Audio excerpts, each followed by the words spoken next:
Siyempre, magte-testing na naman ako ng mga pressure washers na pa-order natin today. So, shoutout natin yung may-ari nito ha. Yung una nating pa-order kay Sir Francis Mangawang from Metro Manila.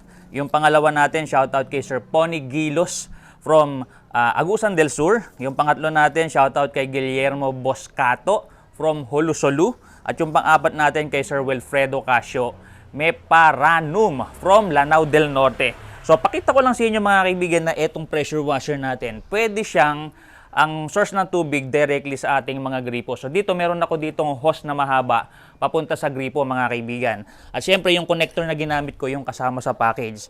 And dito naman po sa box, meron din pong kasamang iba pang mga accessories. Ito, meron tayo ditong extra hose pa na 3 meters. Ito po yung inlet hose. Kung gusto nyo pong ilubog naman sa timba, sabihin yung source ng tubig po ninyo ay galing sa timba o kaya sa drum o kaya sa balon, pwede kayong gumamit ng ito nga yung 3 meters na inlet hose natin. Meron tayo ditong extension ng gun kasi yung gun natin pwede po siyang maikli tulad nito at po pwede rin naman siyang pahabaan. Dudugtong nyo lang po itong ating yung extension na to.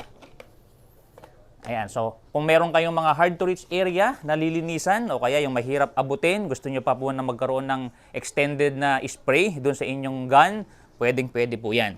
Tapos ito pong ating pressure hose naman is 5 meters mga kaibigan, kaya mahaba na rin yan.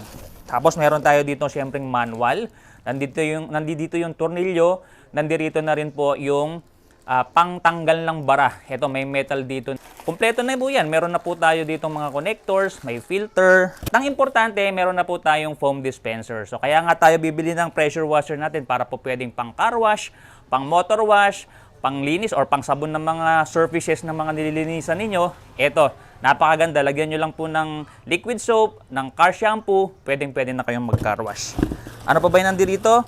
Ayan, so meron pa po tayong connector dito para sa ating dugtungan ng direct kung ida-direct nyo po sa gripo ninyo.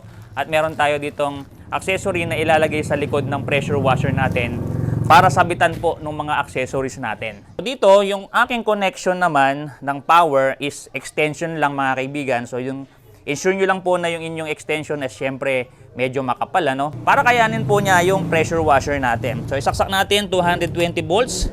Tapos eto nga, ang source natin ng tubig ay galing sa gripo. Ito yung hose kong mahaba, idudugtong ko lang po dito sa likod. Sa inlet connector natin. So kasama na lahat ng mga accessories dyan mga kaibigan. Mga attachments para magamit nyo yung pressure washer nyo. So tanggalin natin to. And syempre, i-turn on po natin. So kung napansin niyo namatay siya, no? Nung pag-turn on ko, umandar ng konti, sumipsip siya ng konting tubig at namatay. Aandar lang yung pressure washer natin pag pinindot natin yung gun. So yan ang kagandahan ng pressure washer natin, ano? Hindi siya dire-diretsong umaandar, kundi aandar lang siya pagka napindot yung pressure wash or yung pressure gun natin. Matipid sa kuryente. Yung tubig na kayang ilabas nito is 6.5 liters lang per minute mga kaibigan, kaya matipid din po sa tubig. Ayan, so dire-diretso tayo. Pangalawa natin, so ganun lang din yung gagawin ko. Ililipat ko lang itong ating tubig. Yan. Tapos yung ating power source. Kaya natin kung perfect to. Uy, turn on muna natin syempre. Yun, namatay. Pagka pinindot, mabubuhay. So, ganyan kaganda yung pressure washer natin mga kaibigan. Sa lahat ng interested, 3,900 lang to. Free shipping na, cash on delivery kahit sa ang dako ng Pilipinas. Pang motor wash, pang car wash, pang tanggal ng mga lumos sa inyong mga floorings. Tingnan nyo, napakalakas niya, no? So, ang gandang panglinis po ng floorings ninyo, mga kaibigan. Okay? So, ito perfect. Maraming salamat po. Pangatlo, testingin natin to. Pakita ko sa inyo yung ganda ng pressure washer natin kapag mahaba naman yung gun. Okay, lipat natin to rito. Saksak natin sa 220 volts. Tingnan nyo mahabang gun, ha. Turn on. So, syempre, pagka walang tubig, hindi sisip-sip ng tubig yan, syempre, pag walang tubig. Ayan, oh. So, extended to, mga kaibigan. Pagka maglilinis kayo ng flooring, ilagay nyo po dyan sa ganyang spray, itutok nyo po yung pinakadulo doon para matanggal ng mabuti yung mga lumot na nililinisan ninyo. Pwede nyo parang pangwalis. Ayan, oh. Ganda ng spray, di ba? Parang pangwalis. Kaya ganun nyo lang. Okay, so ito perfect. Maraming salamat po. Saksak natin sa 220 volts to. At syempre, ilipat natin yung ating tubig. Okay. Then, turn on. Oops, nakita nyo, walang tubig, ano? Kasi nakasara pa yung tubig ko eh. Ayan. Kapag pinindot, doon lang aandar.